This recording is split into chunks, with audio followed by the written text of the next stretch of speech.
All right, so the man that scammed the Nepalese man of 1.6 billion naira that I posted yesterday, the man has been arrested. Somebody say power. The man was arrested yesterday by the members of the EFCC, right? I'll play his video now so that you can listen to what he's saying. But before I play the video, you see that video I posted yesterday of me and the Nepalese man? That video, I did not record that video yesterday.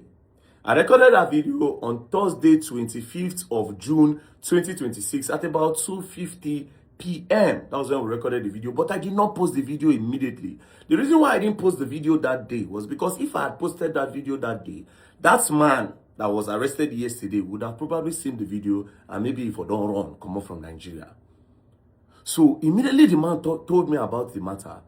If you remember, I watched the video again. He said, after they scammed him, right, after they got 1.6 billion naira from him, if you remember the story, he said that when they came into Nigeria, the first place they had their meeting was at the first headquarters. And it was at the first headquarters, inside the first headquarters, that they told them that, oh, they can transact with this said man that collected 1.6 billion naira from them. So that was where they got the assurance and the confidence to say, okay, no problem, we can transact, and these people are genuine and legit. So they now gave that man that money, right? So at the end of the day, after they've scammed them, they were now looking for a way to move them out of Nigeria, right? They used police a couple of times to threaten the man that they were going to get him arrested. So the man was even on the run.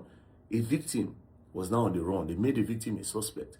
And at a point, immigration almost deported him. But he ran to the UN because Nepal don't have their embassy yet.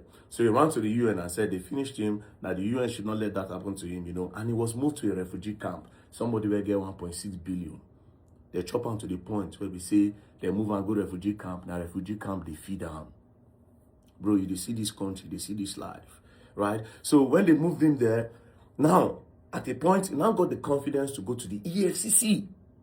So when he got to the EFCC, right? So this is the part why, this is the reason why I use the EFCC now. So let's continue. So when he got to the EFCC, he told them about the case. When he told them about the case that, oh, I was scammed so amount, and the people he met in the EFCC told him that, okay, how much is involved? He said 1.6 billion. They say, how much are you going to give us before we do the case? And because he didn't have anything to give them, they abandoned him and they left the case. And he has been depressed and he has been frustrated until somebody told him to come and meet Very Dark Man. So immediately after I narrated the story, I just carried him sharp straight to the EFCC on that same day that he came to me, Thursday, 25th June 2026 at about 2:50 p.m. I took him straight. I said, enter my motor. We entered my car with my admin in the office. We just went straight to the EFCC. When I got to the EFCC, I met one of their top officials. I said, oh God, look at what is going on, right? That he came to the EFCC and EFCC told him that he must give them money for them to start the case. The Oga was very surprised. He said, that's not possible. The Oga swore with everything that is not possible. I asked the guy, where did you come? He said, yeah. The Nepalese man almost walked me to the office where they told him that thing. That's how well he remembered the place. The Oga was really confused, right? We argued a couple of minutes. He said he's not here. At the end of the day, God so kind. The Nepalese man had a copy of the petition that was written, that they wrote from that office, and it was assigned to the office. So when he brought it out, the Oga was so disappointed. He said, you know what? Let them bring all the people involved. So they were going inside to talk to the people involved. He now said we should go up. So when we went upstairs, we met another Oga that is bigger than this other Oga that we met. So that one now said, he told the man to explain. The man explained himself. He said, not to worry, right? This is EFCC. We'll track the case file and we'll bring it. So at the end of the day, when they found out that truly the man came there, then senior Oga now said he's giving them 2 weeks. That you see that money, that they must arrest this man first of all, and that money, they will recover that money and give it to the man. So in that 2 weeks, I kept quiet, right? But it's not up to 2 weeks. Yesterday, the man was arrested, right? So I will play the video now so that you can listen to what the man is saying. Then you will know how deep this case is, right? This case is actually very, very, very, very deep, right? This guy was giving Oga, they will call him saying, Oga, you say this man, come and explain to the world how you will collect $500 and something thousand from somebody, and you give the person the saying they are talking about something. Anywhere I can collect my $1 from here, I will be collecting it. You must give me my money complete. How can you? Is that not wickedness? As rich as you are, look at me, small business I'm just starting. You want to kill, you collect this money. Okay, where is the service? Where do they render render the service. And it's when you render the service, okay, I render the service. The other one collects $650,000 tomorrow. In fact, it's everything I'm going to put on. Then the Now, if you listen to the man, this was in the car when they went to go and arrest him. He was trying to explain that $500,000 was given to somebody, right? That somebody is actually the MD of Azman Air. Initially, I was doubting that, it be like say these people use Azman and they lie. But apparently, it's seeming like, it's already looking like the MD of Azman Air is actually involved in this scam. Bro, these people, they craze gone for this country, bro. It's looking like, yeah, this person is part of this whole plan. It's looking like it.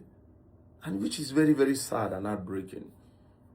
But at the end of the day, I trust EFCC to, yeah, don't they use I trust EFCC. Now, EFCC, when I no trust before, they don't tell my friends now. As they don't help me go arrest person now, just use I trust. Hey. Okay, well, EFCC are now my new friends, so there's no two ways about it. They are my guys now. Anyways, I trust EFCC to investigate because of the directive that the chairman of EFCC gave them.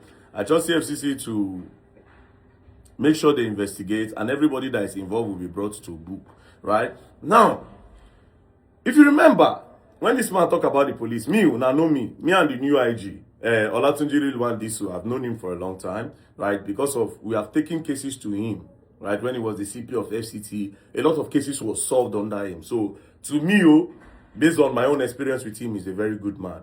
So when they told me that they were scammed at the police force headquarters, I asked him the year. During the time that it was scammed, it was Kayode Egbetokun that was the Inspector General of Police, right? So it wasn't Disu. So what I did was this. If I had gone to Disu instead of EFCC, maybe if I had gone to him and said, okay, look at what is going on, he would say, this thing happened. Okay, you investigate this matter and make sure you arrest all those officers that is involved and make sure we get this money back. But here's where the problem will happen. It's possible that those officers that will give this matter to investigate, it's possible that maybe they might know one or two persons. So they'll look for a way to water down that part of arresting those officers. Maybe they might get this man's money back. But you see that part of those officers that are involved using the force headquarters to do fraud, they might not be arrested. So by now going to EFCC now no be police. So they will investigate those policemen that are involved. They will be brought to book. Then they will hand their names over to the Inspector General of Police, which is Olatunji Rilwan Disu. Then we can now know them. So this is the reason why, instead of going to my guy, you understand, I went to my former enemy, EFCC people, who are now my friends. Because you see, at the end of the day, right, what we want is the progress of Nigeria. Me, I cannot live anywhere else, right? And I've told myself that I will always use my platform to fight against these corrupt people that are trying to ruin this country. Imagine a foreigner coming into Nigeria and he wants to come and invest, right? Because if he was getting a genuine flights travel agent, that person would have made money from him and he would have spent that money in Nigeria, therefore boosting our economy, you know. But instead, they turn around, they scam the man. That is not the face of Nigeria. There are a lot of genuine business people in this country that don't get business anymore because of these bad eggs that have ruined the face of Nigeria and turned it into a scam nation. So this is why I will always use my platform to fight. I don't care whoever that is involved when it comes to like corruptions like this, especially when it involves like international people, foreigners. You get the thing they be, you go spoil my country. We don't have anywhere to go. We in Nigeria will go live and in Nigeria will go end. We are not living in. I don't go Europe, God so kind. I don't go Europe, I don't go Asia. I don't travel well. So I don't say anything for there when I like.